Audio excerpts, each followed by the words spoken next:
Welcome to our channel. మీకు ఎప్పుడైనా ఈ డౌట్ వచ్చిందా? మనం నిజంగా 2025లో ఉన్నామా, లేక 1941వ సంవత్సరాన్ని మళ్ళీ బ్రతుకుతున్నామా అని? చరిత్ర ఎప్పుడు మళ్ళీ మళ్ళీ తిరుగుతుందని చెప్తారు, కానీ ఒక విచిత్రమైన థియరీ ఏమంటుందో తెలుసా? 2025 అనేది అసలు లేనే లేదని, అండ్ ఇది ఒక ఫేక్ ఇయర్ అని, మనం ఇంకా 1941లోనే బ్రతుకుతున్నాం. ఈ థియరీ వింటే వింతగా అనిపిస్తుంది కదా. 1941లో జరిగిన సంఘటనలు, ఇప్పుడు 2025లో కనిపిస్తున్న పరిస్థితులు రెండూ ఒకేలా ఉన్నాయనే విషయం మీకు తెలుసా? మీరు వింటే చాలా షాక్ అవుతారు. 1941 అంటేనే రెండో ప్రపంచ యుద్ధం మధ్యలో ప్రపంచం అల్లకల్లోలమైన సంవత్సరం. జర్మనీ రష్యాపై దాడి చేసింది, జపాన్ ప్లేర్ హార్బర్ మీద బాంబులు వేసింది. ఆ ఒక్క దాడి వల్ల అమెరికా కూడా యుద్ధంలోకి దిగింది. దాంతో ప్రపంచ యుద్ధం ఒక గ్లోబల్ అగ్నిపర్వతంగా మారిపోయింది. హాలోకాస్ట్ మొదలయ్యి లక్షలాది యోధులు కాన్సంట్రేషన్ క్యాంప్స్లో బలయ్యారు.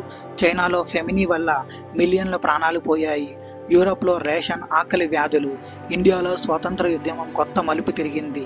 సుభాష్ చంద్రబోస్ అయన్య ఆలోచనలు మొదలుపెట్టాడు. ఇదే క్విట్ ఇండియా ఉద్యమానికి ఫౌండేషన్ వేసిన కాలం. హిట్లర్ తన పిచ్చి దురాశతో ప్రపంచాన్ని తలకిందులు చేశాడు. స్టాలిన్ తన కఠిన పాలనతో రష్యాను కట్టిపడేశాడు. విన్సెంట్ చర్చిల్ తన ప్రసంగాలతో ఇంగ్లాండ్ ప్రజలకు ధైర్యం ఇచ్చాడు. రూజ్ వైల్డ్ అమెరికాని యుద్ధంలోకి లాగాడు. ఇండియాలో గాంధీజీ, నెహ్రూ, బోస్ ఈ ముగ్గురు తమదైన మార్గంలో స్వేచ్ఛ కోసం పోరాడుతున్నారు. ఇప్పుడు ఒకసారి మనం కళ్ళును మూసుకుని ఆలోచిద్దాం. 1941లో ప్రపంచం ఎలాంటి వాతావరణంలో ఉందో అదే వాతావరణం ఇప్పుడు 2025లోనే కనిపించడం యాదృచ్ఛికమా, లేక చరిత్ర మళ్ళీ తిరుగుతుందా? 1941లో జర్మనీ రష్యా యుద్ధం సాగింది. ఈరోజు 2025లో రష్యా యుక్రెయిన్ యుద్ధం మన కళ్ళ ముందు నడుస్తోంది. 1941లో జపాన్ అమెరికా డి అంటే ఈ రోజుల్లో అదే టెన్షన్ చైనా తైవాన్ మధ్య ఉంది. 1941లో రేషన్, ఫెమినితో ప్రజలు తిండికి అలమటించారు. ఇప్పుడు 2025లో inflation, climate change, food shortage అనే పేరుతో అదే భయం తిరిగి వస్తుంది. అప్పట్లో ప్రజలు బాంబుల కోసం భయపడ్డారు. ఇప్పుడు అణుబాంబులు, సైబర్ వార్ భయం మన మీద కమ్మేస్తుంది. 1941లో భారతదేశం స్వాతంత్రం కోసం పోరాడింది. ఈ రోజు 2025లో అదే భారతదేశం ప్రపంచంలో టాప్ 3 ఎకానమీ కోసం పోరాటం చేస్తుంది. చూసారా, రూపం మారింది, పేర్లు మారాయి, కాలం మారింది, కానీ సారం మాత్రం దాదాపు ఒక్కటే. ఇక ఇప్పుడు వస్తుంది ఒక భయంకరమైన కాన్స్పిరసీ థియరీ. కొందరు చెప్తున్న మాటలు వింటే అస్సలా నమ్మలేము.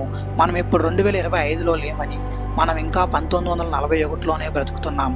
2025 సంవత్సరం అనేది అస్సలు లేదని, ఇది కేవలం ఒక మాయ, మనం ఒక టైం లూప్లో చిక్కుకున్నాం అంటున్నారు. ఈ థియరీకి వాళ్ళు చూపించే కారణాలు వినగానే మీరు కూడా ఒక్కసారిగా ఆలోచించక మానరు. 1941లో జపాన్ అమెరికాపై దాడి చేసింది. నేడు 2025లో అలాంటిదే మళ్ళీ తిరిగి జరగబోతుందా? 1941లో ఆకలితో కోట్ల మంది మరణించారు. 2025లో క్లైమేట్ చేంజ్, ఫుడ్ షార్టేజ్ అనే పేర్లతో మళ్ళీ తిరిగి వస్తుందా? 1941లో అణుబాంబుకు పునాది వేశారు. 2025లో అణుయుద్ధం, సైబర్ వార్ భయం మన మీద మబ్బులా కమ్మేస్తుంది. 1941లో ఉన్న గ్రహస్థితులు అన్నీ 2025లో దాదాపు అలాగే ఉన్నాయని జ్యోతిష్యులు చెబుతున్నారు. ఇది నిజమా, కల్పన ఖచ్చితంగా చెప్పలేం. కానీ ఒక విషయం మాత్రం స్పష్టంగా ఉంది. 2025ని చూస్తుంటే 1941 నీడ మన మీద పడుతున్నట్టే ఉంటుంది. అది ఒక వింత సస్పెన్స్, ఒక గాఢమైన రహస్యం. వీటిని బలపరచడానికి నాస్ట్రాడమస్ ఆస్ట్రాలజీ వరల్డ్ వార్ 2 గురించి చెప్పినట్లు 21వ శతాబ్దం మధ్యలో కూడా యుద్ధం, ఆకలి వస్తుందని తన బుక్స్లో రాశాడు. అండ్ భారతీయ జ్యోతిష్య ప్రకారం శని, కేతు, రాహు యుద్ధకాల గ్రహాలు.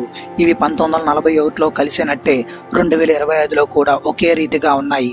కొందరి అభిప్రాయం ప్రకారం 1941లో మొదలైన యుద్ధం, ఫెమిని, రాజకీయ మార్పులు ఇంకా ముగియలేదు. మనం ఒకే చక్రంలో తిరుగుతున్నాం.